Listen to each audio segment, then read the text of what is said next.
Everybody ready? Hey. Welcome to Gut Health 2021. Tell you what, real men wear glitter. If you haven't got a glitter shirt, this is obviously my idea to choose this shirt. So if you haven't picked up your glitter shirts, they're in the back. Guys, welcome. If you're new, if I haven't met you, welcome to the clinic. My name is Dr. Mike. This is my lovely wife, Dr. Alana, and we are super glad you guys are here. This is going to be a huge day.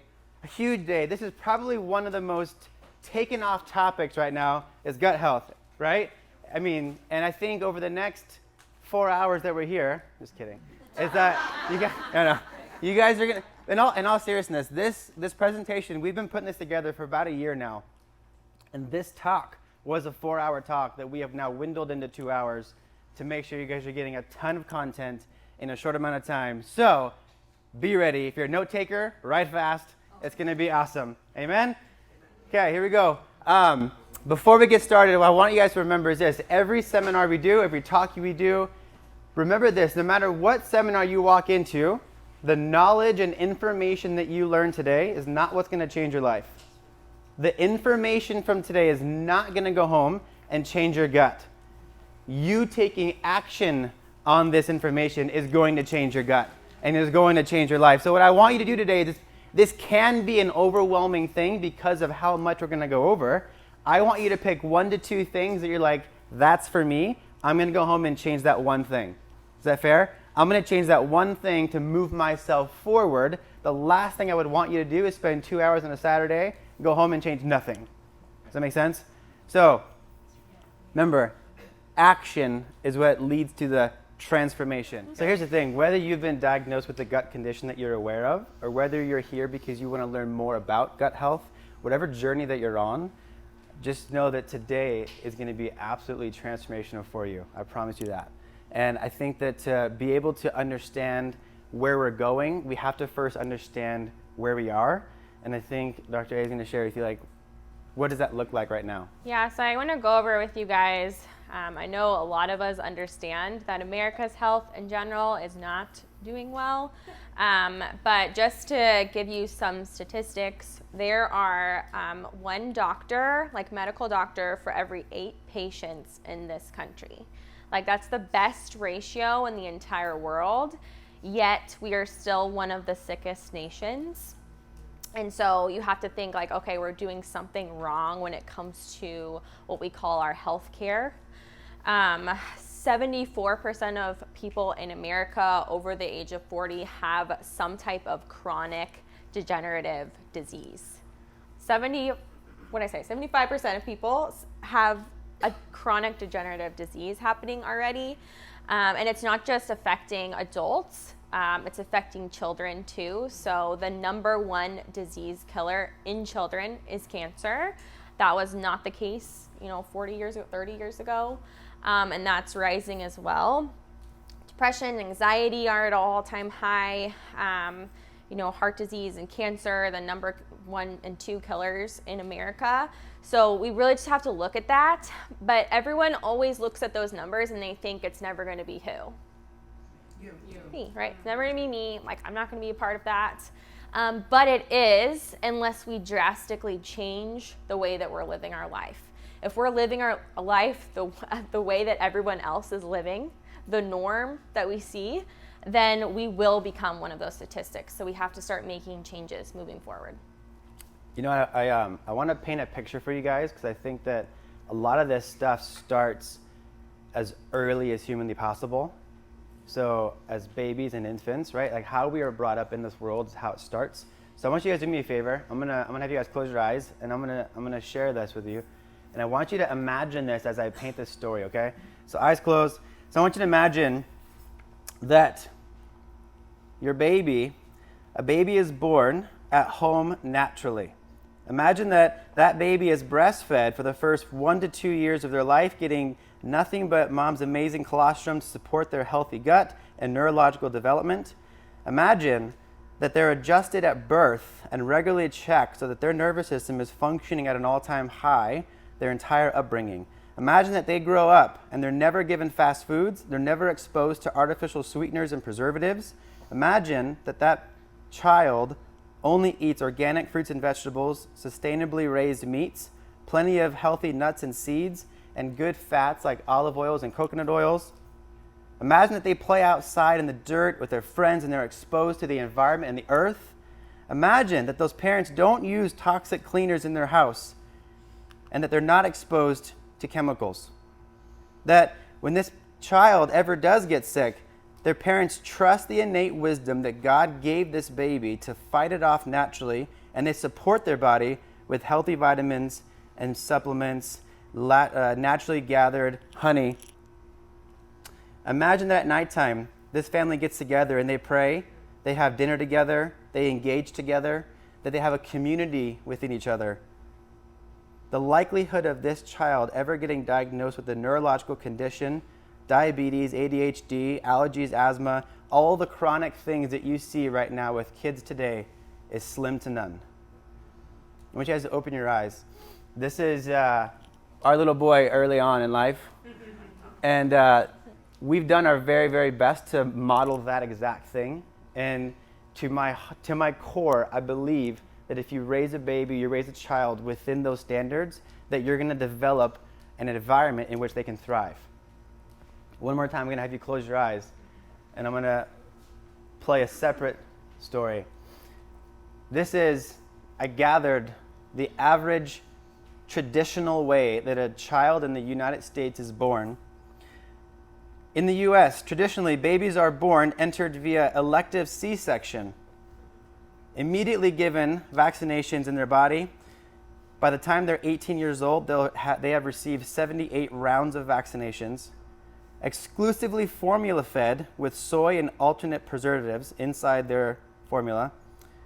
They're not checked and not adjusted, because why the heck would you adjust a baby? They're so tiny.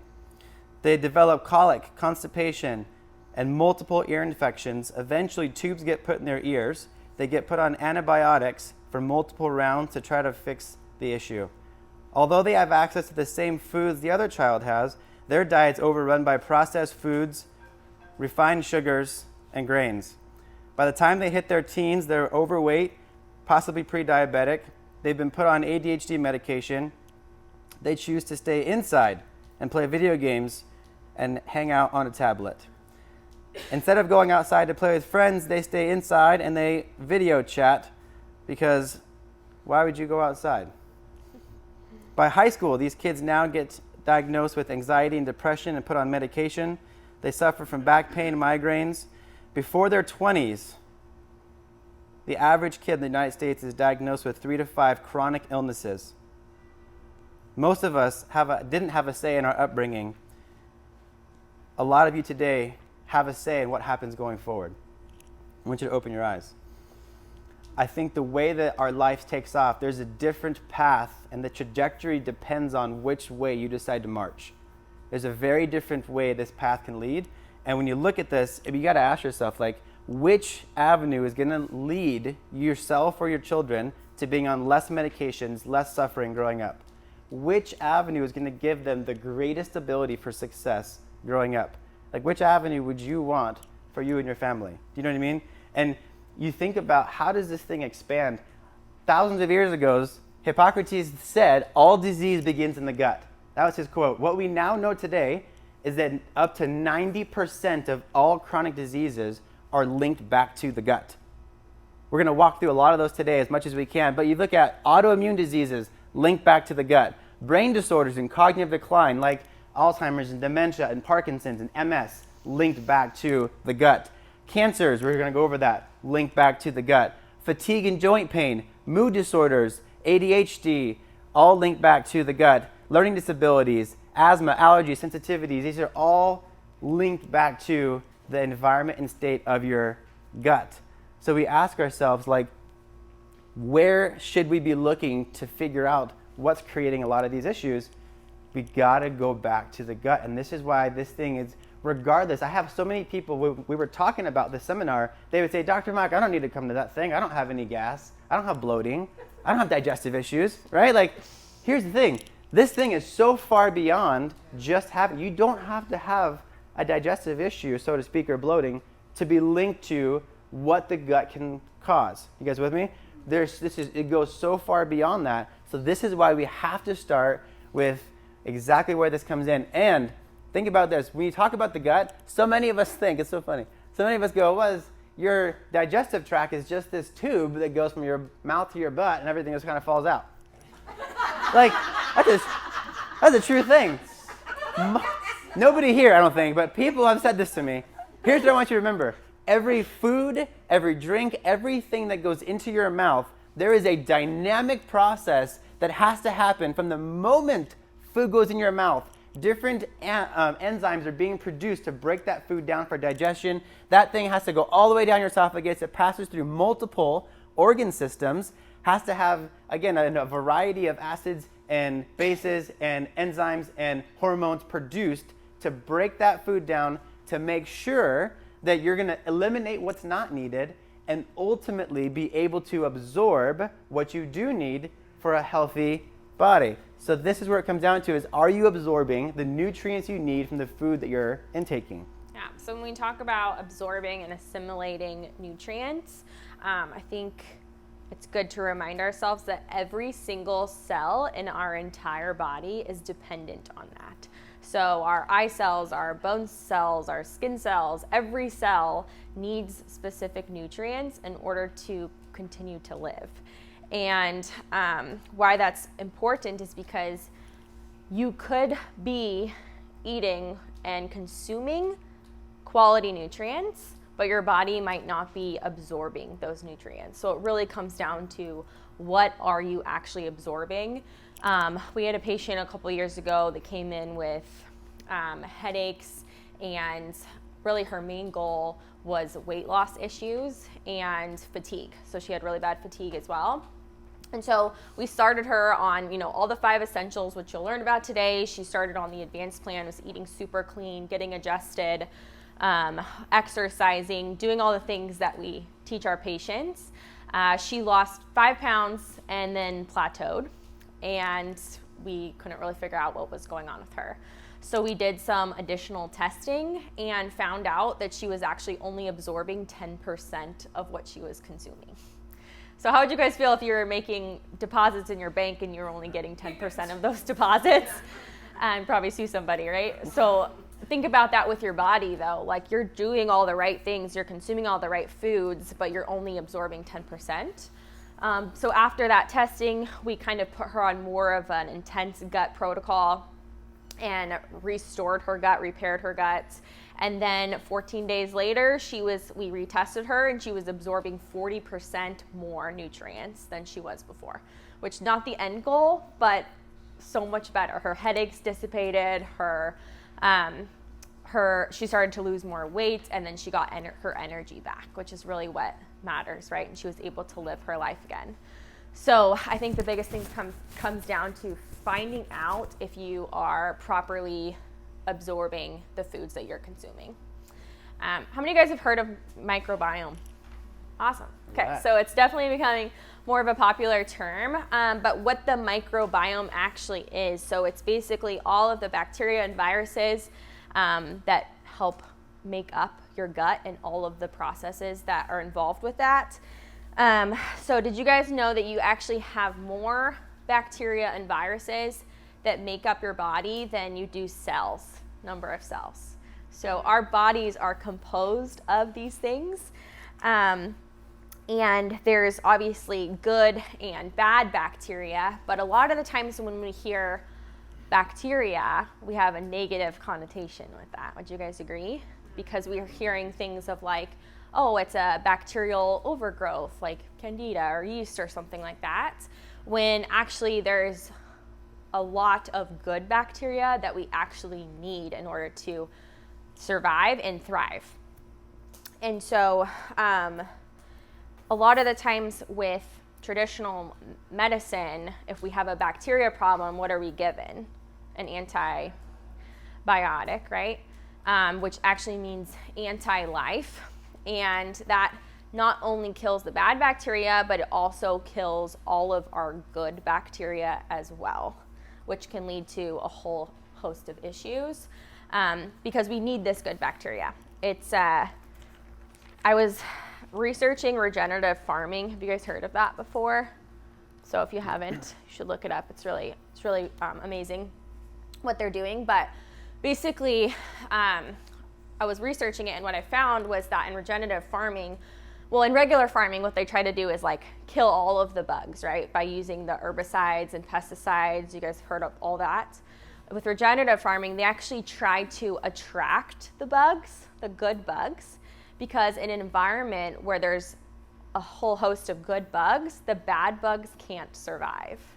And I thought how interesting how that parallels the human body so well when we have so many good bugs in our environment, in our internal environment, then the bad bugs can't survive that.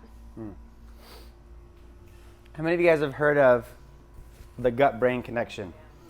How many of you guys, when you think about this gut-brain connection, you guys have maybe in conversation, you've used the words, hey, just trust your gut, right? You heard that before? To make a logical decision, sometimes you're like, just trust your gut. What is it? Why do we say that? The gut is technically referred to as your second brain. There's an entire separate nervous system now that we're finding called your enteric nervous system that resides in your gut that regulates and controls parts of your body. So here's what's really cool. You do know that your body doesn't differentiate the difference between an emotional stress versus a physical stress. Think about this. Do you guys remember, go way back to like your first kiss? Remember that like emotional butterfly feeling you got in your tummy, right? Then go back to like, have you ever been like chased, physically scared, and you get that same knotted feeling in your gut? Your stomach will dictate, you'll feel that same knotted feeling in your gut, whether it's an emotional stress or a physical stress. So whether you're getting up to public speak or whether you're being chased by a tiger, here's the thing, like your body just recognizes stress. And it's going to react the same way. Did you know that there are 500 million neurons that connect the gut to the brain? 500 million neural connections that link your gut to your brain. So when you think about that process, could your brain and mental state affect your gut? Yeah. Could your gut affect your brain? Yes. We're going to talk about this today, and you're going to show you the different connections that go back and forth. A big piece of that actual connection, you guys have maybe been familiar by hearing me talk about this thing called the vagus nerve. Vagus nerve, it's one of the largest connecting nerves that go from your brainstem, cranial nerve, all the way down to the gut. So you guys heard of like the state of rest and digest, yeah? So that nerve is responsible for helping your body get into a state, your organs, into a state of rest and digest. Did you know, we were learning this, so in your microbiome, there are bacteria, good bacteria that live on that vagus nerve. So what happens, there are colonies on that vagus nerve to where if you have good bacteria, you actually have an increased connectivity between brain talking to gut. If you have an overgrowth of bad bacteria, it actually eats away at the sheath around that nerve, and it decreases the connectivity between gut to brain and brain to gut. So like the gut-brain connection is so huge. Now, why does this parallel so big? Because there's also a very big tie between your gut and your immune system.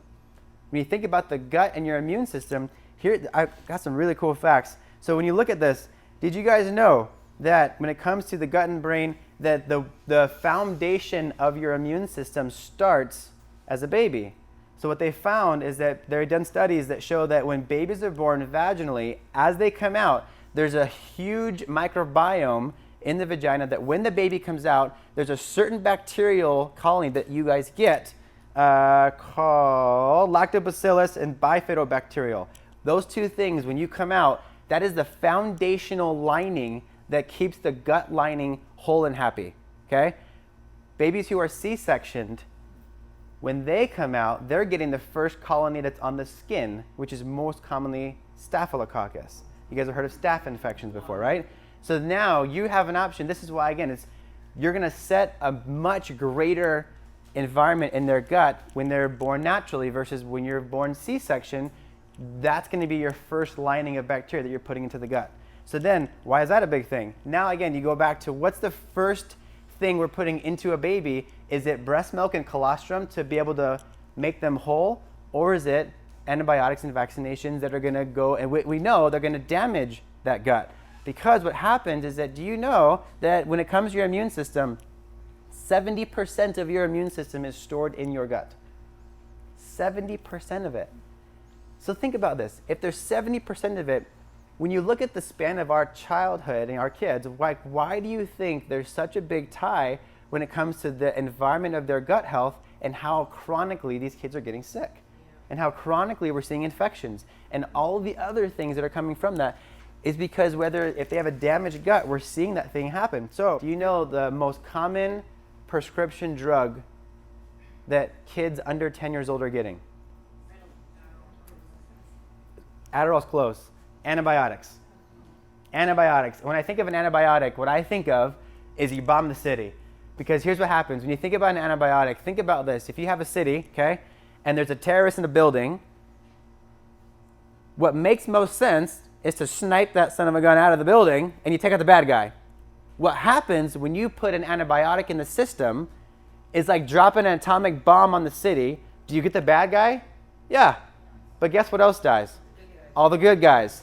When you put an antibiotic in the system, do you get the bad guy? Sure. But what else happens? You kill all of your good surrounding bacteria and 70% of your immune system. So when they look at these numbers, I mean, this like is insane. When you look at this number, children coming through. So 4 out of 5 kids every single year are getting an antibiotic. 4 out of 5 kids, according to the CDC. And then they said this, in 2010, so this is years ago, 2010, they said that there was 258 million courses of antibiotics prescribed in the US. At that time, the US population was only 309 million. About 90% of the culture in our population was given an antibiotic.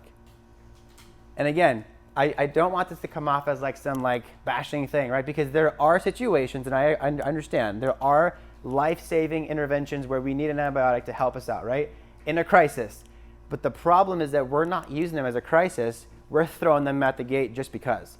Because how many of you guys have been given an antibiotic without ever being tested to see if it's a bacterial infection? Yeah. I have a patient right now in our office. I haven't seen her in a little while. She's been sick. She comes in, she goes, yeah, I've been on 2 rounds of antibiotics because it's not going away. I said, did they test to see if it may be viral? She goes, no, they just keep giving me a stronger dose and keep telling me to keep going. I'm like, you've got to be kidding me. Like, this is what happens. Another fun fact. We're creating super bugs now. You guys have heard of MRSA? We're creating super bugs that are resistant to medications because of the overprescription of antibiotics. And then what happens is that you look at kids with ear infections. Total side thing for you guys. You guys are aware that there is a large percentage of ear infections, I want to say it's like 70% maybe, that are actually viral. But you take your kid to the pediatrician, and what's the first thing they want to prescribe them with? An antibiotic. So this is the thing, like, we have to make sure that you're getting the right thing for the right time. Otherwise, we're creating these big monster superbugs that are making it very difficult for bodies to get well, and we're damaging the gut in the process. So this is why when we start to work with people who want help, one of the questions you'll see us ask quite a bit is, have you been on antibiotics, and do you know roughly how many rounds? Because we need to know what kind of environment we're working with. Does that make sense? So what happens now? Yeah, we'll talk a little bit about gut dysbiosis. So basically this is what happens through lifestyle choices, through being on multiple rounds of antibiotics, but it's an imbalance in the good and the bad bacteria. So you have all these opportunistic bacteria that there's way more of them than the good. And so they just start taking over and damaging your gut and many other things too. So dysbiosis can also cause, next slide. Oh, sorry. I was really listening. Next slide. Tell me more.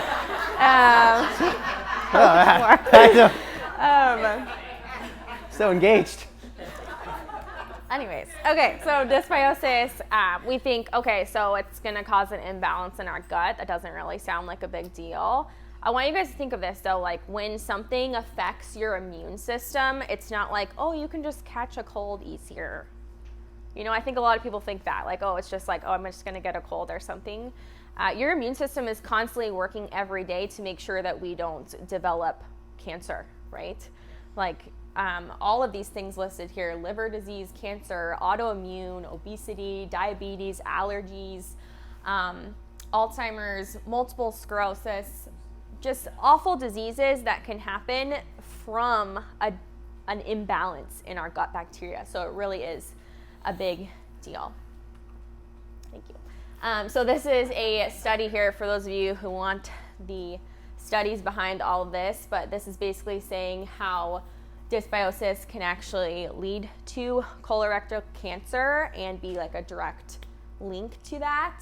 And then also dysbiosis can lead to heart disease and hypertension as well, which is the #1 killer right now in America. And nobody's talking about this. There was like over 600,000 people that died last year, probably more than that, of heart disease. And what do you feel like when your body's developing heart disease? What are some symptoms? You don't have symptoms, right? So you can unfortunately be tested and have perfect scores on all your scans and all of your tests and have a heart attack the next day. But this dysbiosis actually causes inflammation in the body systemically, not just in your gut, in your entire body. Inflammation in the heart that leads your heart basically to become attacked and degenerate, and that's when you slowly, right, start developing things like hypertension or a heart attack or whatever it is when it comes to heart disease. So when it comes to inflammation, you're going to hear us say this a lot today. There's a couple concepts that go across the board and that relates to all of them. So inflammation, they've now linked and they've now kind of agreed, everybody agrees that inflammation is basically the root cause of, I would say, 80% of our chronic illnesses. Whether it's, I mean, you name it, it's a state of prolonged inflammation in the body. So how many of you guys have heard of this awesome term? Leaky gut, right? Everett, this has been really, really popular coming out. So we're going to break down leaky gut. Make sure you understand this. Okay, so when you think about leaky gut, what I want you to think about is when it comes to your cell wall, boom. When it comes to your cell wall and you're looking at the lining of your digestive tract, okay? Did you know that if you were to stretch out your digestive tract all the way out, 4,000 square feet in the average person. Let me give you some perspective here. If you were to, the square foot of this office right here is 2,300 square feet. So if we were to take your guts out and extract them all the way around, it would wrap this place 2 times. Okay? So you think about that. I know I wouldn't do that, but if you think about that, like this is how big this is. So when you put food in, this is how far this is traveling. Okay? So what happens now is when you're in an increased, prolonged state of inflammation, you begin to break down this wall. So what happens is that this wall comes all the way across. So a leaky gut is where you have this wall, but all of a sudden, what ends up happening is that there's a break in the wall. Okay? This barrier is designed to protect what's inside your gut from the bloodstream to keep your body so it doesn't go into sepsis or toxicity. What happens is that when you get this is you'll hear me refer this to, or if you look this up, there's another term called gut permeability. Okay? Gut permeability is how permeable are things passing from the blood to the gut, from the gut to gut, gut to the gut, blood to gut. So when you're looking at this, now what's happening is that when you have leaky gut, you got a bunch of stuff passing through, getting into your blood system. So this is where you're going to see a lot of things like different toxins. You're going to see wastes going in there, even macronutrients like certain proteins that should not be in there, all filtering into the bloodstream. And what they know now is that this is a big link to like sugar and gluten and other processed foods that are prolonged in the body are starting to break down that barrier and that wall. So, where's my thing? Where's my stuff? So, take this now, leaky gut, you add that on to having prolonged inflammation, and this is where we start to create, or you start to be diagnosed with the diseases, okay? You let this thing prolong too much, and then as that goes in, there's when I get to gluten, I'm going to walk through that a little bit more specifically because I'm going to show you how gluten is so destructive in the US to our gut and what happens. But when you look at this, I'm going to fast forward here all the way through. So when you get to the symptoms of gut health, leaky gut could look like having an upset stomach, unintentional weight gain or loss, inability to lose weight, some metabolic dysfunctions, you might see that, different sleep problems, chronic fatigue in your body where you're just chronically tired all the time, different food sensitivities or allergies, bloating, autoimmune conditions are all, you're going to see those things linked back to this underlying cause of a leaky gut, okay? But here's what I want to stress to you. When is the best time to figure this out? When it's in the dysfunctional stage or when you've been diagnosed with the disease? When would you want to catch it? When you're in dysfunction, right? So here's the thing. We've all been taught to understand that, hey, as long as I feel pretty good, then I'm good. And we wait until we've been diagnosed with a condition to then try to take action. What I'm going to encourage you to do is to, if you start to see symptoms, or even if you don't know symptoms, like, I would rather catch it before it becomes symptomatic. Does that make sense? And we do this everywhere else in life. Like, you get your teeth regularly checked, not just wait till you have a cavity and then go in. Do you know what I mean? You don't wait till your car is smoking and then go take it in. You routinely check and get things tuned up to make sure that it's well. Some of you may, I don't know. However, when you look at your body, again, you want to catch things in the dysfunctional phase before it becomes a diseased phase. So now, as we go forward a little bit more, this is another big one that I have to touch on, because I think a lot of people, would you agree that depression, we'll say tenfold over the last year, affects quite a bit of people right now? Is that fair? Okay. There's so many different links and causes. I'm not saying that your gut health is the only link to depression, but I want to walk through with you some facts to show you that it is a major contributor to what's going on right now. When you start to look at depression, think about this. This was, I want to say 3 years ago we pulled this. 1 in 10 people are taking a psychiatric drug in our country. Women in their 40s and 50s, 1 in 4 of them are going to take an antidepressant in the US. Depression is now the leading cause of disability worldwide. 350 million people across the world suffer from depression.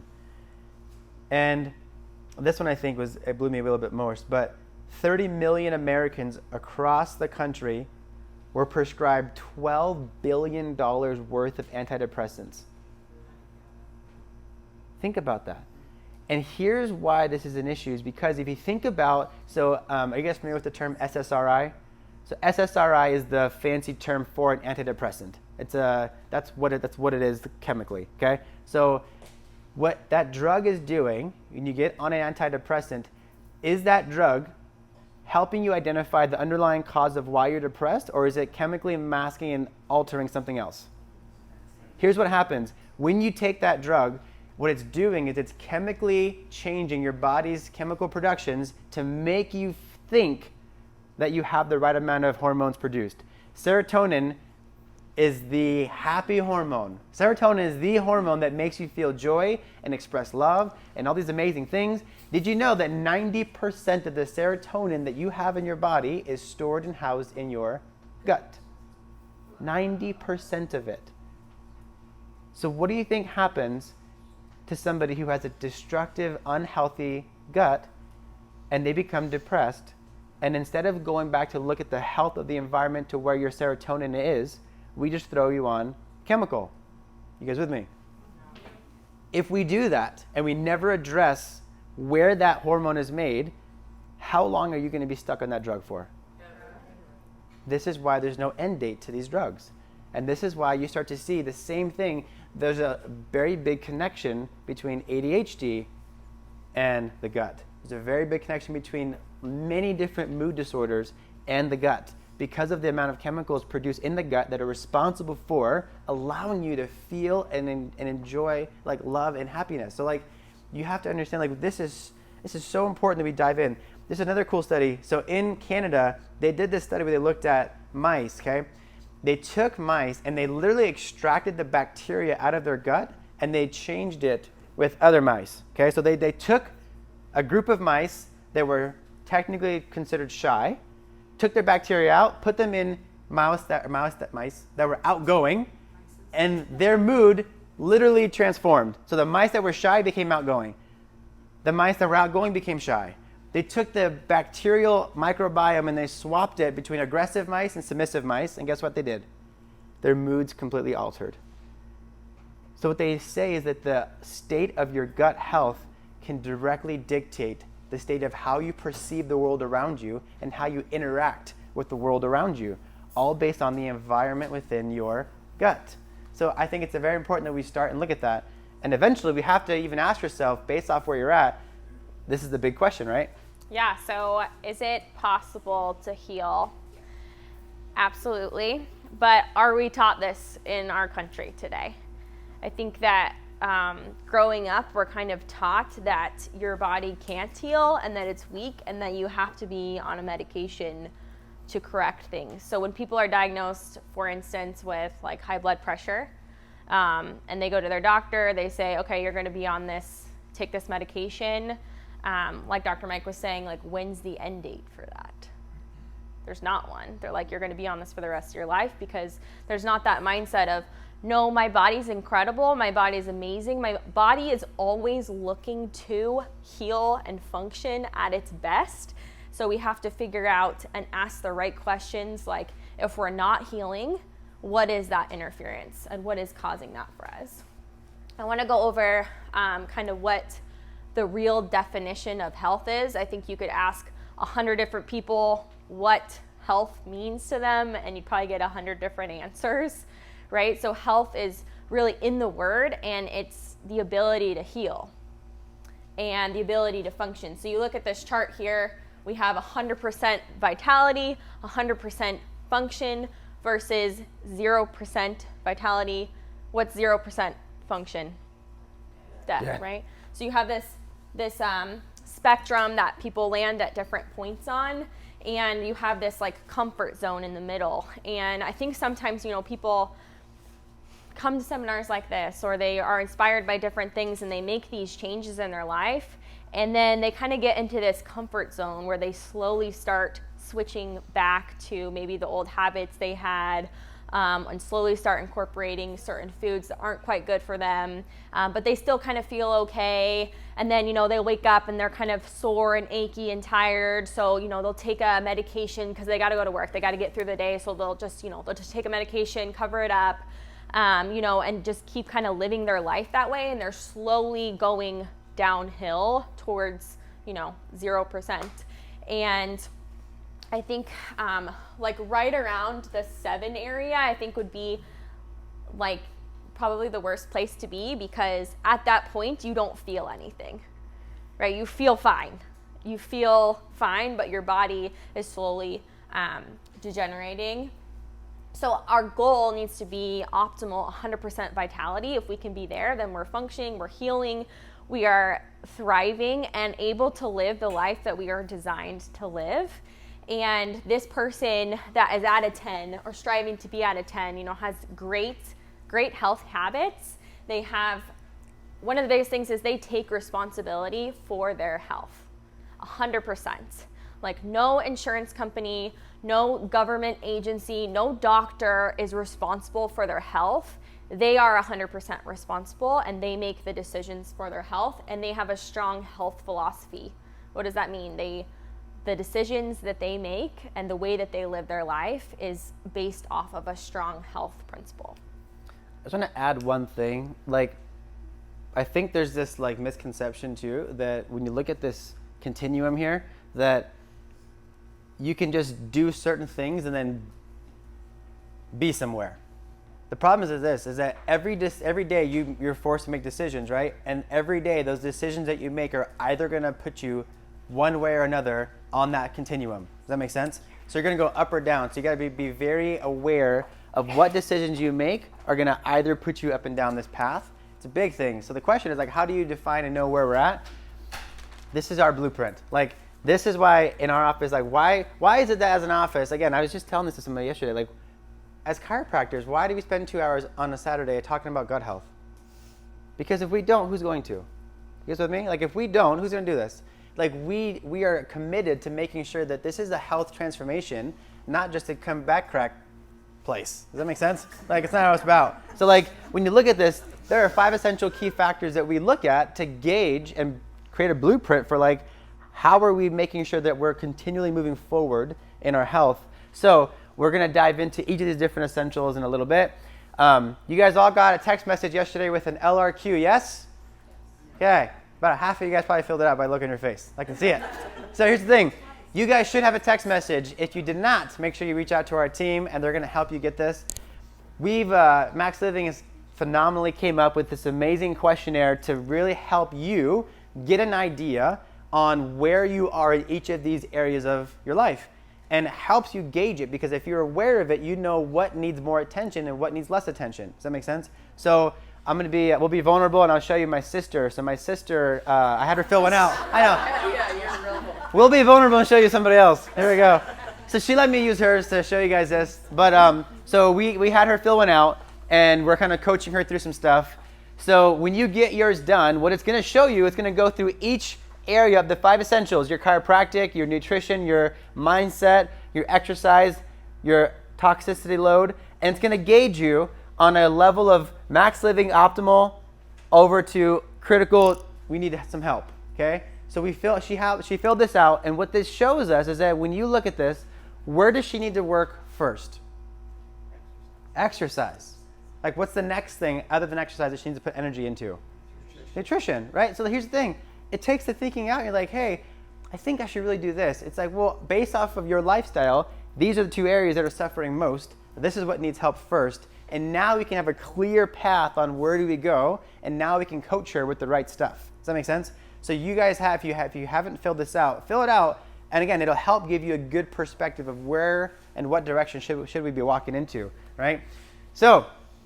All right, so we look at the 3-step process to heal and recover. And this has to do with not just gut issues, but really anything when it comes to the way we should look at our health in general. So the first one is identifying cause. We talked about this a little bit, but asking the question, why do I continually get headaches? Why am I fatigued? Why am I only having 1 bowel movement every 3 days? Like, asking the question why really will allow you to figure out what's causing it, rather than just taking a medication and covering it up. And then the next is addressing the interferences of why your body is not healing. Kind of like I talked about before, figuring out, like, our bodies are always trying to heal. They're always working towards that optimal health and healing and function.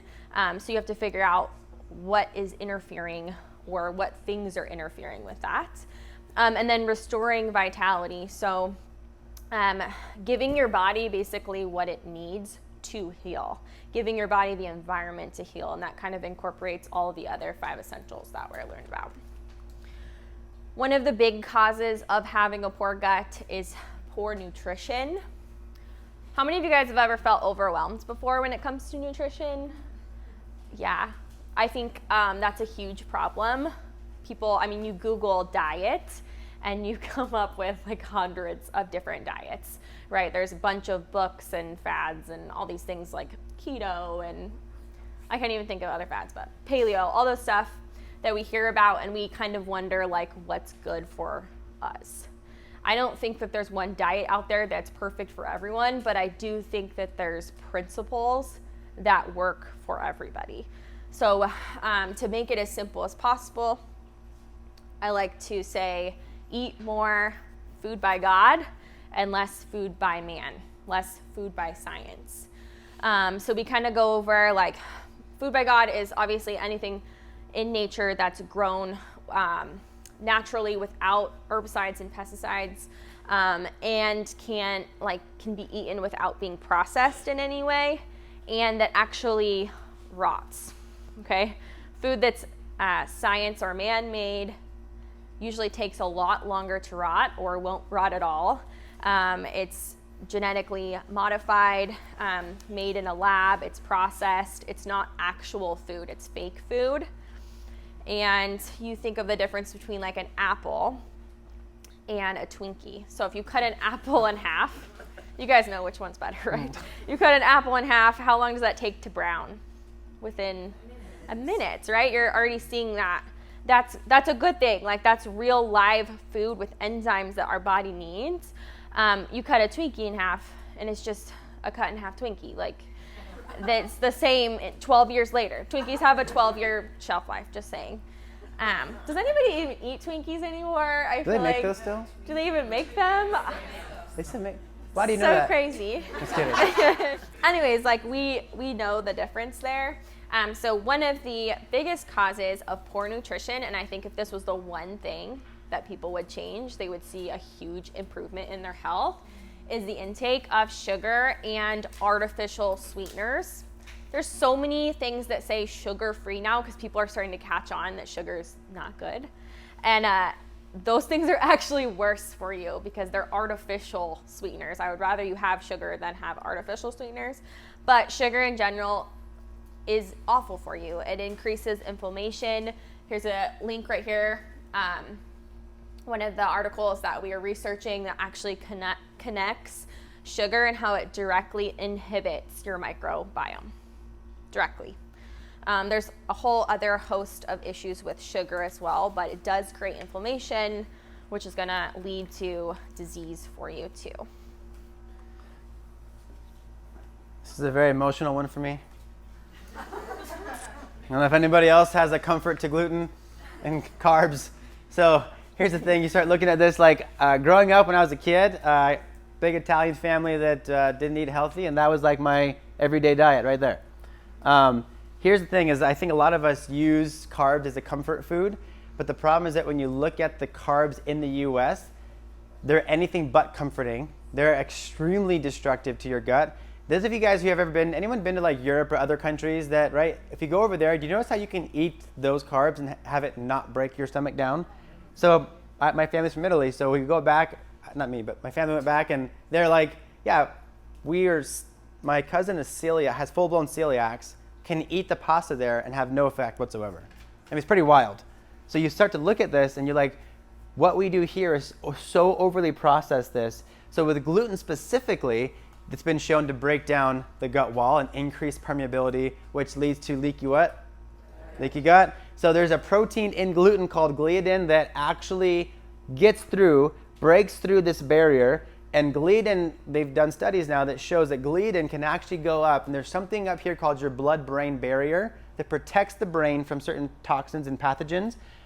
Gliadin can find its way through that barrier and get up into the brain and lead yourself to different neurological conditions like MS, Parkinson's, Alzheimer's. All these things they're linked now at how it attacks the brain.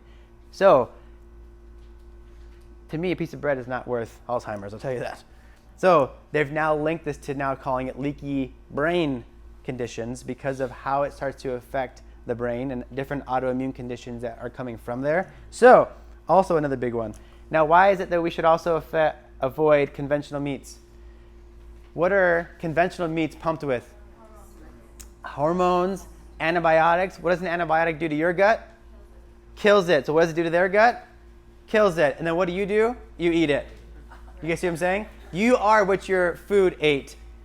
That's essentially what you got to think about. So like conventional meats are extremely high in omega-6s, which is pro-inflammatory, which means that just by eating this, you're essentially eating inflammation. You got to think about that, okay? So that's another big one to avoid. I just want to add on that, like you are what your food eats. So a lot of times cows and other animals are given as much grains as possible to fatten them up as much as possible. So that's like another reason why we avoid grains. Like unless you want to be as fat as possible, as fast as possible, like eat a lot of grains. Yeah. That's what they do with a lot of the cows and all that stuff too. We even watched something recently where they were giving them candy. Oh. Just try to like fatten them up. You can Google it. Google cows eating candy. Watch what happens. It's disgusting. Because it's about money and like getting the cow as big as possible to make more money off of that. Yep. It's gross. And then we have damaged fats. The damaged fats, again, because of the different oils and processes that are in this, are going to break down and cause inflammation to your gut. Watch this. Inflammation to your gut. Prolonged inflammation to your gut leads you to what? Leaky gut. Leaky gut eventually leads you to what? Disease. Here's the thing. This is why we avoid these things, because it's the same thing all the way across every single time. So we avoid this stuff at all costs. All right. Can I ask what are Damaged? fats? Yes. Good question. Nutrition 101. I'm just kidding. I don't know, but like, so damaged fats like vegetable oils, canola oils, those kinds of corn oil. Not butter. Safflower oil, margarine. Yep. Yeah. Yeah, all the trans fats, all those kinds of You stuff. guys can actually do a test where you put like margarine and butter out, and the ants will go to the real butter. Like none of them will touch the margarine because even though they know it's not real food, like it's not butter. I can't believe it. It's not butter. Yeah. So that's the damaged fats. Good question. So what do we do about it? The gut health diet. I think for some of us, we just need to fast. Like we know what we need to get rid of. You guys know that an apple's better than a Twinkie, right? We understand that. And I think for a lot of us, it's coming up with and creating that bigger why that makes it a lot easier to choose the apple over the donut. So why are you trying to make these lifestyle changes for yourself and for your family? You think of like people understand that smoking is bad for you, right? But they continue to choose to do it. Or you think of like the mom who was smoking a pack a day and then became pregnant and completely stopped. Why? Because she had a greater reason, something that was bigger than herself that allowed her to make that choice. So some of us just need to anchor to what's driving us. Why do we want to be healthy, if it's for us or something greater than ourselves? When you talk about the foundation, like I was saying, there's 3 principles that these plans follow that we teach you guys. And the first one is obviously eating more God-made foods, less science-made foods. Skipping the sugar and alternatives, like just doing that would be huge for everybody. You guys would see huge changes within just weeks of doing that. And then counting toxicants, not calories, which I think this is awesome. Like, who likes counting calories? I think that's like the worst way to have a relationship with food is like trying to stay in your calorie limit. A handful of almonds is the same amount of calories as a Twinkie, but like which one is better for you? So it's not about the calories, it's about the toxicants. So toxins and toxicants, the difference between a toxin and a toxicant is toxicants are basically made in a lab and they're chemicals that are man-made that are put in our foods. The biggest thing when it comes to shopping for yourself and buying foods is you have to read ingredients. Like you need to know what is being put in your food. General rule of thumb, 5 ingredients or less if you're going to buy those processed foods, and be able to pronounce them. If you can't pronounce them, you shouldn't be putting it in your body, like put it back. So the 2 different plans that we teach, the first one is the core plan. So we talk about increasing those healthy fats for you. Full fat dairy. Like full fat is so good for you. Our body needs fat. There's this huge kick about like no fat, all that stuff, non-fat, and they replace it with things like sugar and additives and chemicals to make it still taste fine, but we want full fat. Fat doesn't make you fat, sugar makes you fat. Naturally raised animal products, whole grains, or ancient grains. How many of you guys have heard of ancient grains before? Yeah. Our body breaks those down a lot better. Variety of organic fruits and vegetables, and then plant-based carbohydrates. That's in general the core plan. And then the advanced plan is the same thing, except you're gonna completely eliminate all grains. So all oats, all quinoa, even like healthy grains, right, that we say are healthy, they're still inflammatory. Any grain that you put in your mouth, you have an enzyme that's released within 4 seconds that breaks that down into a sugar, and your body sees it as a sugar. So it can affect you the same way. So advanced plan is really an overall anti-inflammatory diet. And then also for this, only consuming low sugar fruits and berries. So fruits like Granny Smith apple, very low glycemic index, doesn't spike your blood sugar, doesn't cause inflammation like some other fruits like pineapples or bananas can cause. A lot of people ask, which plan do I go on? Like which one's right for me? If you have any type of disease process, you have to be on the advanced plan. You have to eliminate any type of inflammation to allow your body to heal. So I'm just going to read a few things that would justify being on the advanced plan.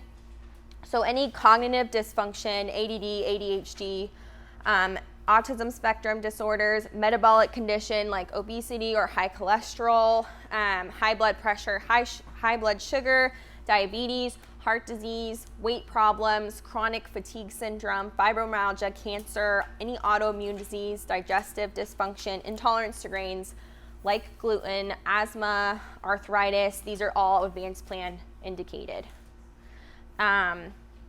Next question is typically, well, how long should I be on this plan for? Or how long should I do the core plan for, or advanced plan? And you go until you reach your outcome, whatever your goal is. You go until you reverse your high blood pressure or your diabetes, because those things are reversible. Our bodies can heal even despite what we're being told. And then you don't default back to the lifestyle or the diet that got you there in the first place. You default back to the core plan. And what I love about these is they're very sustainable. Like, we live this lifestyle, our team lives this lifestyle. Many of you guys here live this lifestyle where you're eating core plan, you know, most of the time, or advanced plan even most of the time, and you do core plan on the weekends. Like, that's why I love it. It's not restrictive. You never feel hungry. You actually feel very sustained for a long time, because you're eating good, healthy fats and things that actually fill you up and fuel you.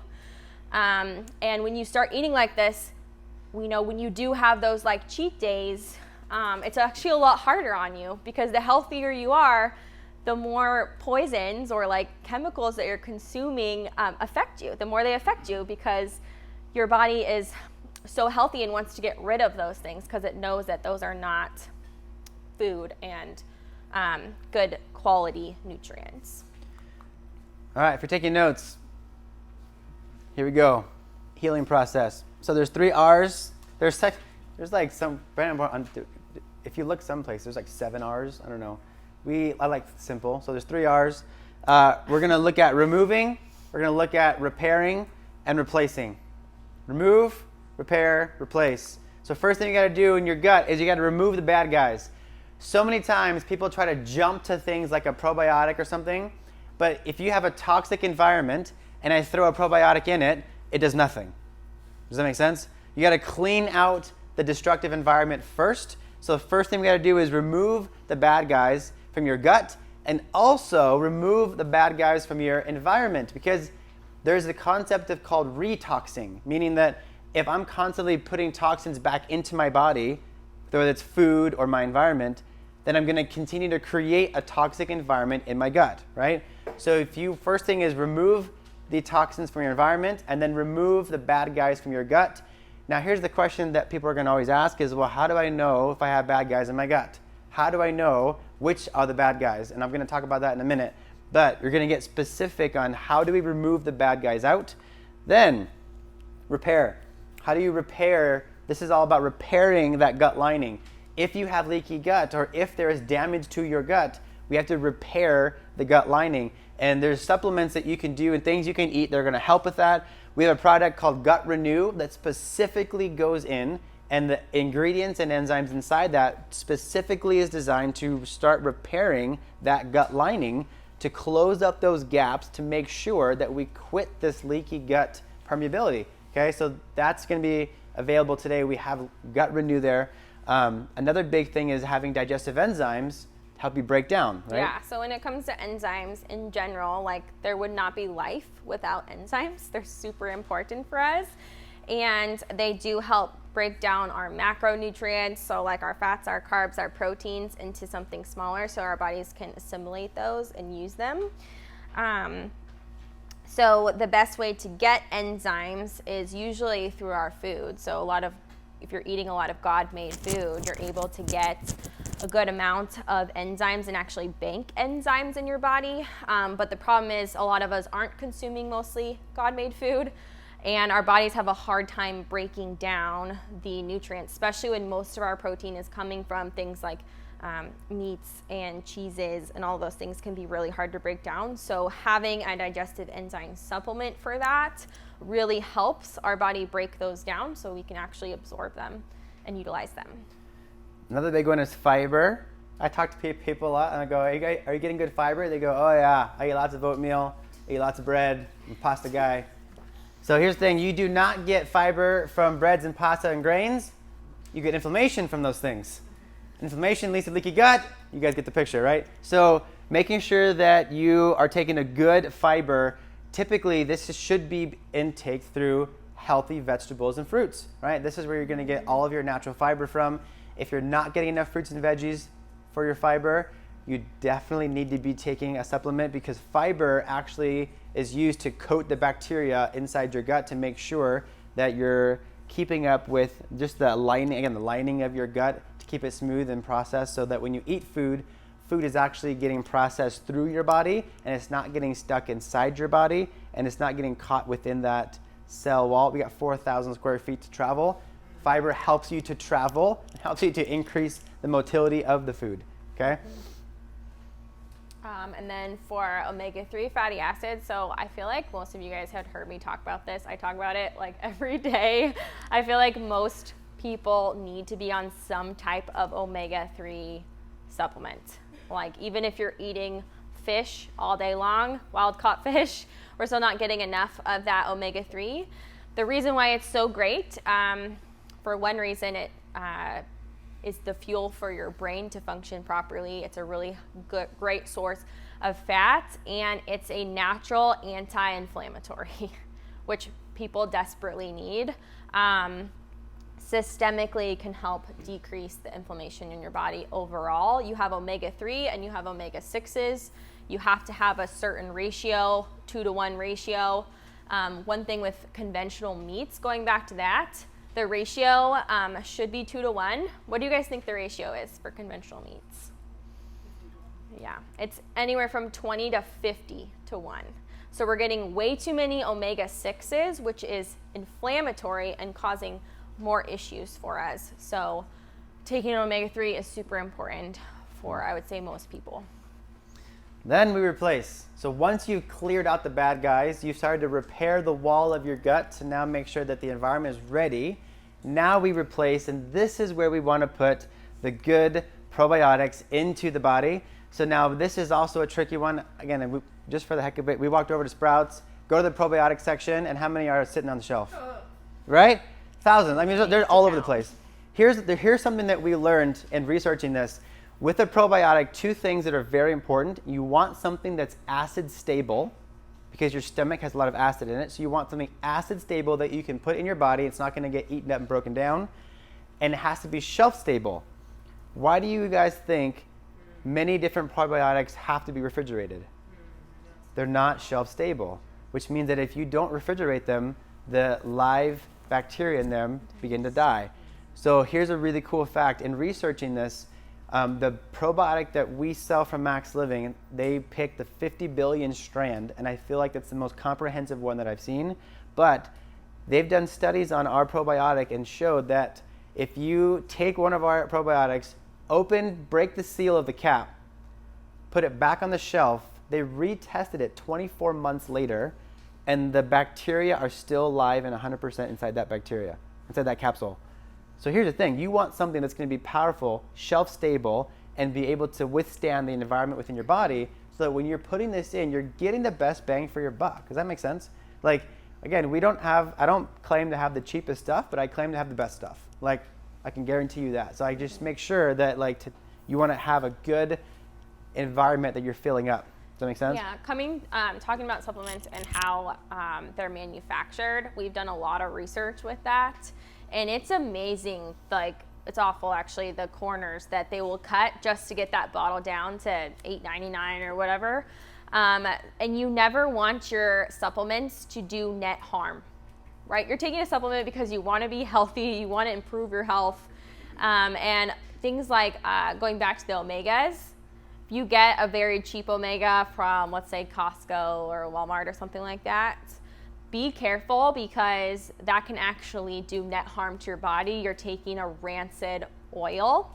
And a lot of times it's the amount that should be in that pill is like 3% or something like crazy like that. It's so little.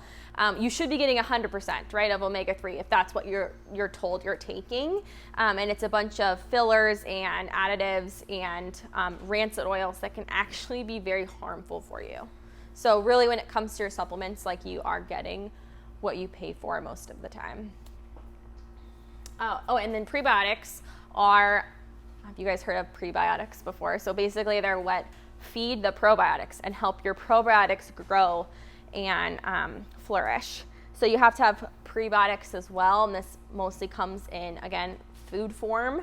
So some popular foods are like things like garlic and bananas, asparagus, onions, tomatoes, apples, artichokes, and raw cashews. Those have really good probiotics in them, or prebiotics.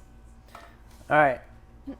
Wrapping all of these guys up together. So what we did was, a lot of you guys were asking for like a comprehensive group of saying, hey, where do I start? Right? Like, there's all this stuff. Where do I start if I just want to like ground zero, get things going? We obviously, you guys saw coming in, we put together, we call your gut bundle. So what we just talked about, having the gut renew and the digestive enzymes and the fiber to make sure that the gut is prepared and healthy all the way around. All these things are included, and then the healthy 50 billion probiotic inside that bundle is also all put together for you. The other thing that's really cool is Max Living actually put together this gut health recipe book. So if you're thinking about what are some recipes or foods that we can make that are going to be like pro health to my gut, there's a whole recipe book that we've included inside the bundle. So today what we're doing is that whole bundle, we're doing 20% off for you guys. So I have 10 of them back there. So there's 10 bundles back there. So what we're going to do is, you guys all have an order form when you first came in for different products. Today what's cool is all of our supplements we're doing 20% off, because what we do whenever we do our seminars, that's our gift. There are some of you guys that come just for the 20% off bundles. I know you, okay? And that's okay. I love you anyway, it's all good. But here's the thing, like, today's the day to stock up, obviously. So the first 10 people to get back there to turn your forms in, you're gonna get to take your bundle home today.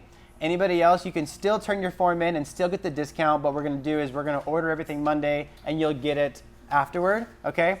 And before we go to break, I am super excited. Like, as we were preparing for this for the last couple months, Max Living and us, we've put together and rolled out this program called Max Metabolics. This is literally my favorite thing, because here's the thing, when we start diving in, the question always comes down to is, how do we know how to be specific with what to do? Does that make sense? Like, when all of you came in, to be specific with your care, we took an x-ray to know exactly where the problem was, to know exactly what to do. I mean, if we did not take an x-ray, could have I adjusted you and could you have gotten somewhat better? Like, sure, right? Could have done it. It would have taken us longer. With trial and error, could have figured it out, okay? But here's the thing. We test, not guess. That's why we x-ray your spine to know exactly where the issue is. And this is where, in my opinion, it makes so much more sense now to have a program where we can actually test the health of your gut. We can test the environment of your gut to see what kind of toxicity do you have going on inside of there. What do you have a leaky gut? We keep talking about this. Instead of guessing, why not just know? Does that make sense? Like, this is so exciting that when we did this, I'm always the guinea pig, obviously. So first thing I did was I got myself tested, and some of you I've shared the story with, but I don't feel bad. I haven't felt bad. I didn't have any issues. But remember, when would you want to test? When you have disease or dysfunction? Dysfunction, right? So here's the thing. When I dove in, my thing was like, I want to have a concrete plan to know, is there an issue? So I found out that I did have a toxic environment in my gut, and it was leading to certain things. I wasn't absorbing certain vitamins. So I ended up going on a certain protocol to fix the underlying issue. And all of a sudden, I come home now at night, and I'm like, oh my God, I have so much more energy. I'm sleeping better. It's like I didn't feel bad before, but now I feel awesome. Does that make sense? Like, it's a very big difference between just living in that like 5 zone that she was talking about before to moving yourself towards that 10% or that 100% over here. You know what I mean? So what's awesome with this metabolic kit is this thing full on goes down and it dives into knowing before you have the disease. It's going to mark all these different things like Dr. Lana was talking about dysbiosis. There's a concrete answer now. Like, do you have gut dysbiosis?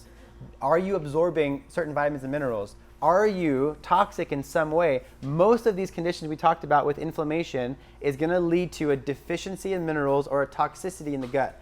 This test allows us to get in there and figure it out. It's like the x-ray of your gut to know what's going on. And then what happens is that we sit down and say, okay, now we know what to attack. We know what bad guys are there. We know where we need to remove, where we need to add, where we need to fix. And that helps you come up with a more concrete plan. Does that sound so much better? Yeah? So much better. So here's what we did.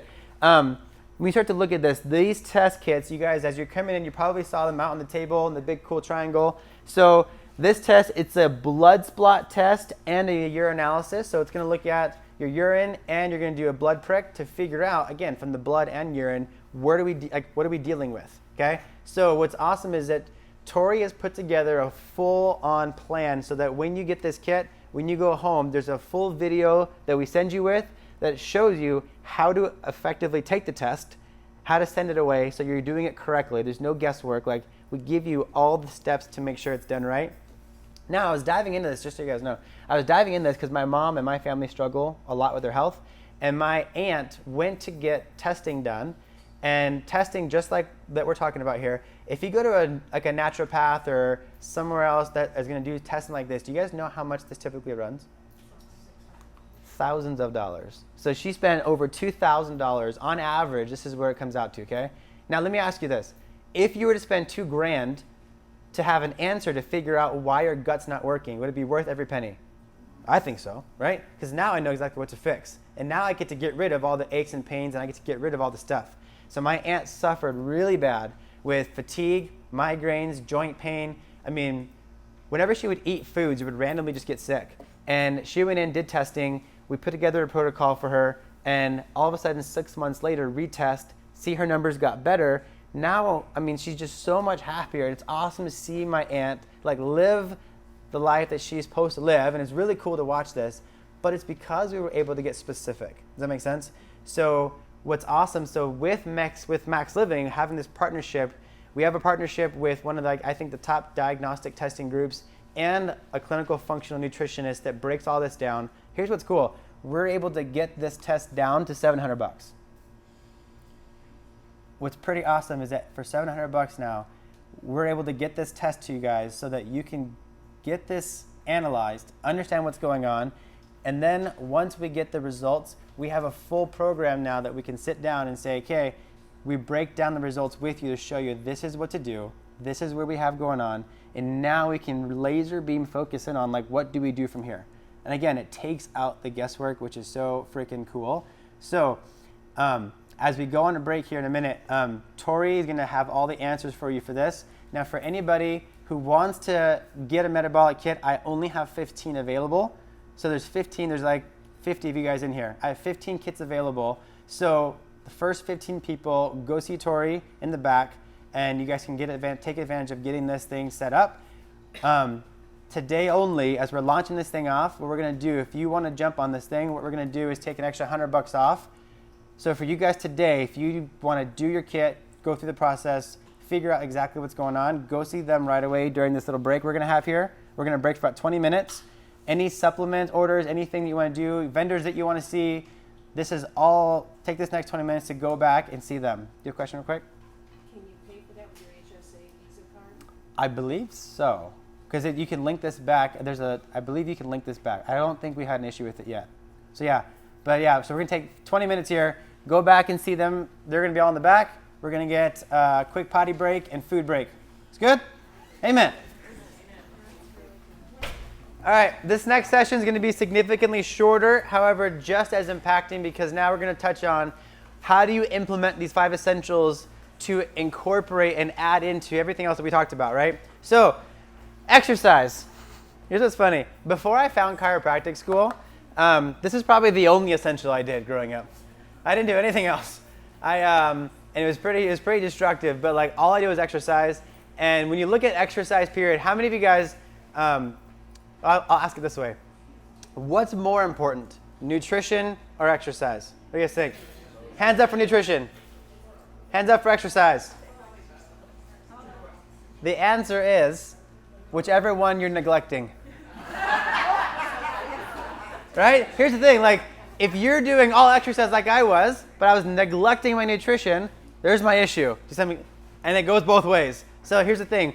Why is exercise so important with digestion? Because there's a huge connection between the motility of your gut. So we talked about with fiber, helps the motility of your gut. If you are someone who spends all of your time playing video games on the couch, watching Netflix, and you're sitting there sluggish and stagnant, guess what else will be stagnant and sluggish?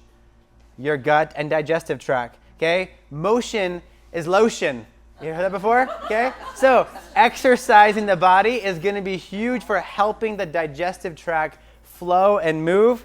So when you're looking at this, and I think the problem with a lot of people when I talk to them is this. Like in my ideal world, would I love to go do an hour of CrossFit every single day? Heck yes.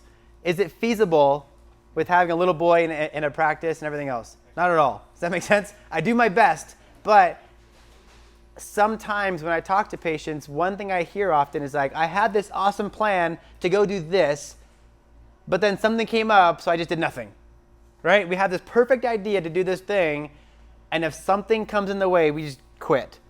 Here's the thing. Do you know how many times I had planned to go to the gym, something came up, and I ended up going home and chasing my son around the house for an hour instead? Like, I still got a workout in, but it just changed. Does that make sense? Like, sometimes my workout consists of running away from my son with the baseball bat, and that's my workout. Sometimes it's throwing him up in the air 100 times, and that's my workout. I think that you can make this thing shift so much differently. Like, if we put our mindset there that it doesn't have to be so linear into one thing. How can you move your body and sweat every single day? That's what it comes down to. Can I move my body and sweat every single day? And there's a big connection between people who can get 30 minutes of good movement a day and a better functioning digestive system, right? So make sure you're getting at least 30 minutes of good movement in your body a day. Then we talked about a lot with toxins. So if you have a toxic environment in your gut, this is where everything you put in, you're not going to be able to absorb, and you're not going to be able to assimilate, and eventually you put good things in and then you just pee them right back out, or you eliminate them back out, because if the environment cannot suit what you're putting in, you will not absorb good stuff, okay? This is why making sure that you're not retoxing in your environment, making sure that you have detoxed everything else out of your body that does not need to be there is a very important thing.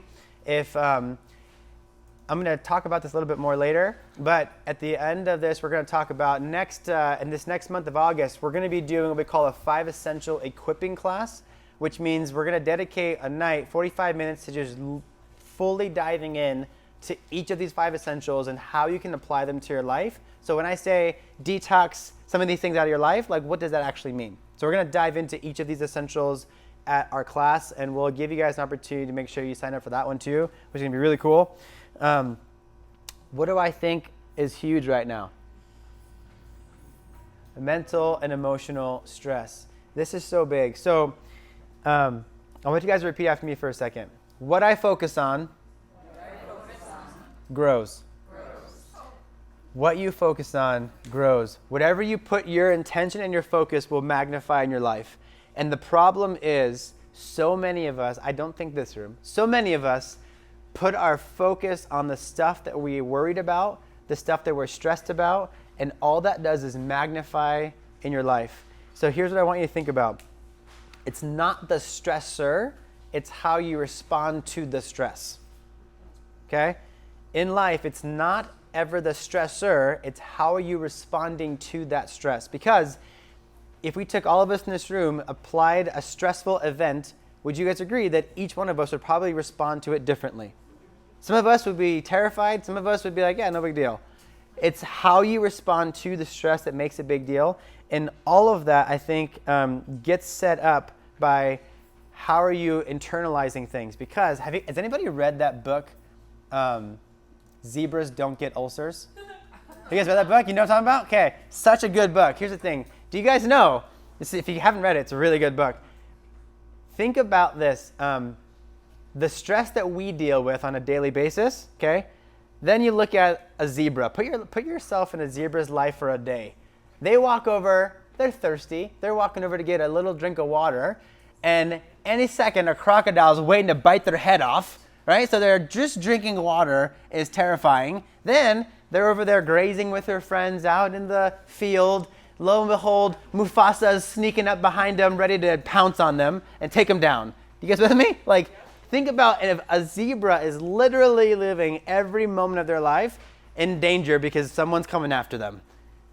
But did you know that the humans, we are the only mammals on the planet that internalize future stressors and take that into ourselves today?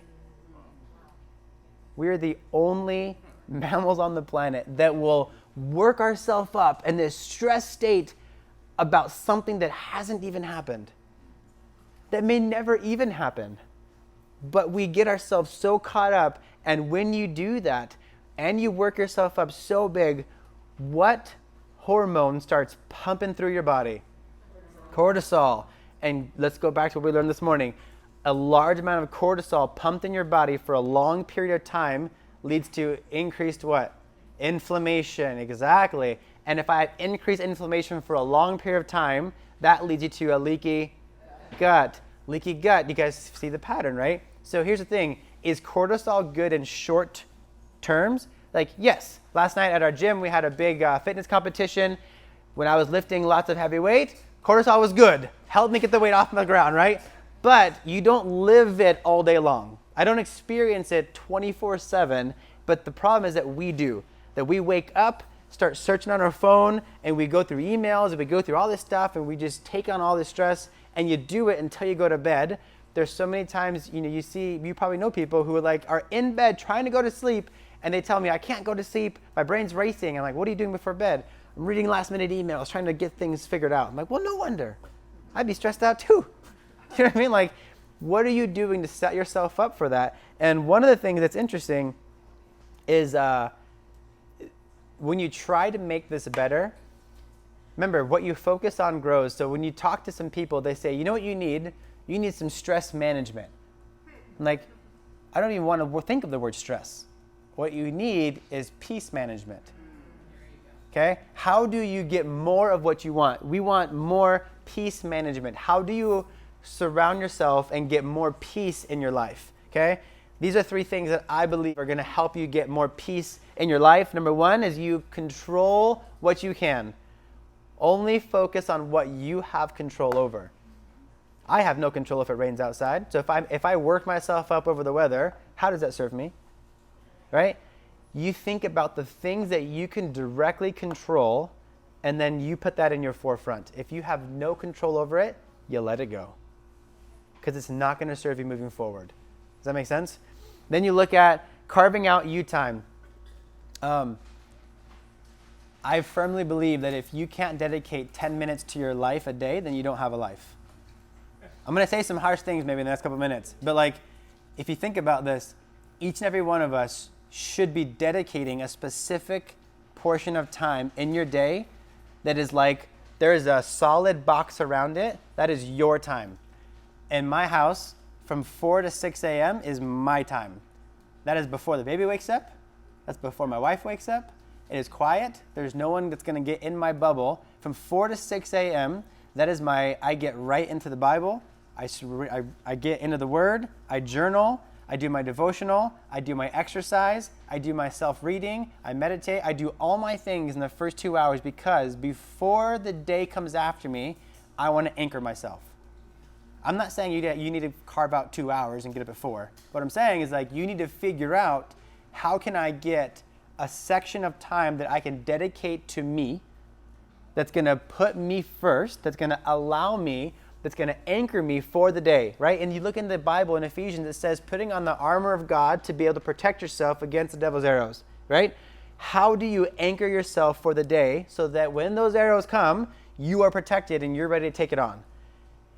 Find time in your day to do this. And I guarantee you, if you are not doing this, and you can find 10 minutes, 30 minutes, an hour every day to just do something that brings you peace, whatever that may be, whether that's reading a good book, going for a walk, exercising, whatever it is that brings you joy, make sure that happens every single day, okay? Then make it a habit. Your habitat is based on your habits, okay? What you do repeatedly is eventually who you become and what your life looks like. So make this thing a habit to where you're not having to try to figure it out. It just happens because that's just what we do. Does that make sense? Figure out your schedule and put it in so that it just happens routinely. Then we get into the nervous system now and stress management. This is where I get excited. Okay. Did you know that in the brain, the prefrontal cortex, this section of your brain is what perceives and responds to stress. So when the stressor comes at you, this prefrontal cortex of your brain is what allows you to understand and respond to stress. So think about this. If this part of your brain and your nervous system is at peace, you are better able to handle and respond to stressful things. If you are subluxated and there is stress already on that part of your nervous system and that part of your brain is already at a heightened level of stress, do you see how it can magnify something that really isn't a big deal? You guys with me? So how your body and nervous system respond to stress is a really big thing, and how you can set that up. And this is where I go back to this definition, because are we doing things to completely get ourselves on this side of the scale, or are we just living in this like, I'm fine zone? I think that like in life, all of us in this room, you guys were called to step into something greater than that. I believe that you guys, like no one wakes up every morning and says, God, I can't wait to be mediocre today. I'm so glad that God put me on this earth to be a mediocre dad. Like, you guys with me? Like when you really think about this, like I've thought about this through. I'm like, God, there's no way that I'm going to get up and let my son have a mediocre dad. Do you know what I mean? I'm not going to let my wife have a mediocre husband. I'm going to do whatever I can to be whatever that guy is that God called me to be, because I know that me doing this is going to impact everybody else around me. And the same thing is with you guys. When you strive for that, everybody else around you is going to see and benefit from that same person, right? So like everything you do, continually strive for this big optimal 10. And then we look at this because, again, everything controls this. Your nerve system controls all of this. Now I talk about the vagus nerve. There's a black, so after all this here, okay, do you guys see the black nerve that goes to all of the organs? That's the vagus nerve. So we talked about that earlier. I'm going to show you something really cool here. So that vagus nerve controls all this stuff, and it goes right to your gut and digestive system. Now, they did a study. I'm going to skip ahead here. So they did a study. So we talked about leaky gut a lot today. This right here, this is a better example of my drawing over here. So this is what leaky gut looks like from a microscopic level. Okay, so you see how there's all of these gaps and all these holes for the permeability for things to travel through. Okay, what this study looked at is a TBI, so a traumatic brain injury. So this is an image of your gut, the lining of your gut, following 6 hours following a traumatic brain injury. There's multiple different ways you can get a TBI. One of them is actually through vaccinations, okay? So it is a huge chemical overload to the body. So they actually took an image of someone's gut lining 6 hours after receiving a vaccine, okay? This is what happened. This is the lining of somebody's gut 6 hours after a vaccine, but stimulated the vagus nerve. Do you see how all of a sudden those junctions become tightened together? Do you see how everything comes right close together? So what this study showed is that when you stimulate the vagus nerve properly, you actually increase the body's ability to pull the lining of the gut tight and protect that. So every adjustment you get to that vagus nerve is tightening those gap junctions and reducing the effect of leaky gut. This is so cool.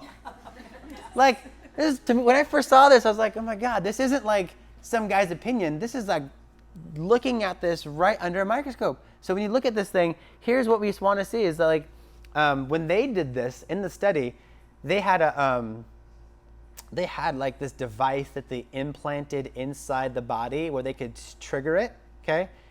I don't know about you guys, but I would prefer to not have something implanted in my brain stem that would do that. So you can stimulate the vagus nerve without doing that. Like with an adjustment, they've actually shown the same concept. Same things happen when you get an adjustment to that upper cervical spot right here where the vagus nerve exits out. You can achieve the same thing. So this is why when you get adjusted, this is going to have a huge tie to this whole thing. So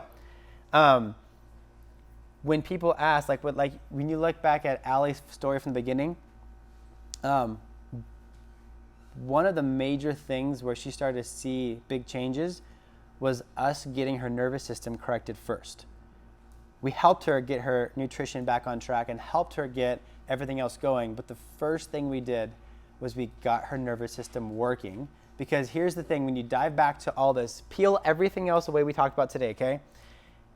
At the end of the day, you got to go back to understanding this concept that the brain and the nervous system that God put in your body is controlling every single thing here. So even if we gave you thousands of dollars of good, healthy vitamins and supplements, if you have a damaged nervous system and the brain cannot send proper signals to make this function right, at the end of the day, does it really matter? Like, this is a pivotal point to this whole piece of the puzzle because you got to make sure that your body and brain are connected to make sure that you are maximizing everything going into the body, which is why when you start here as a patient, all of you guys notice that we start everything with getting the nervous system heightened and working and then move into how do we utilize nutrition and fitness and mindset and how do we add those things on as a supplement. But at the end of the day, the nervous system is what surrounds and protects and holds the whole piece of the puzzle together. So to round this thing out for you guys, go all the way through. I'm going to cap one more. Whoop. Boom. So action steps, walking away today. So here's the thing. We talked about in the beginning that transformation out of this event comes from taking what? Action. So I hope that today that there's one thing that you have written down that you're going to go home and move forward in, okay? Whether that one thing is starting with the gut bundle, where you're saying, hey, listen, oh, it's gone. Somebody probably took it. Anyway, starting with the gut bundle, right? I think personally, again, I think that there are certain vitamins and supplements that I think are just generally good for lots of people because at the end of the day, the state of our food is pretty garbage anyway because of, you see, how bad the soil is and how bad so many things are. So here's the hard part is that realistically speaking, I think most of us should be supplementing anyways just because of where we are. So that bundle is going to be a phenomenal gut resource for you. So I would start there. If you're somebody who we talked about that you want to dive in deeper and you're that person who I don't want to guess and I want to know, then I would start with getting this test done. And that gives you a really good understanding of where am I. And then from here, we sit down and figure out, okay, this is where we are. I had a great talk at the break with somebody, but one of the things we look at too is every year, right, when you're under chiropractic care, every year or so, 6 months to a year, we always reevaluate your spine to make sure that what we're doing is still moving you in the right direction. Does that make sense? We don't just say, okay, get adjusted, and we'll just never recheck it ever. There's always a recheck process. So even with your gut, my family and I and everybody else that that we work with, there's a follow-up process where I think every so often you should retest yourself to see where you're at. So if you've done this in the past and it's been a long time ago and you haven't tested myself in a couple of years, I think it'd be valuable to see where you're at. And again, once you know where you're at, then you can make a really good decision on what do I want to do from here. But at least again, knowledge is only power if you use it and put it into action.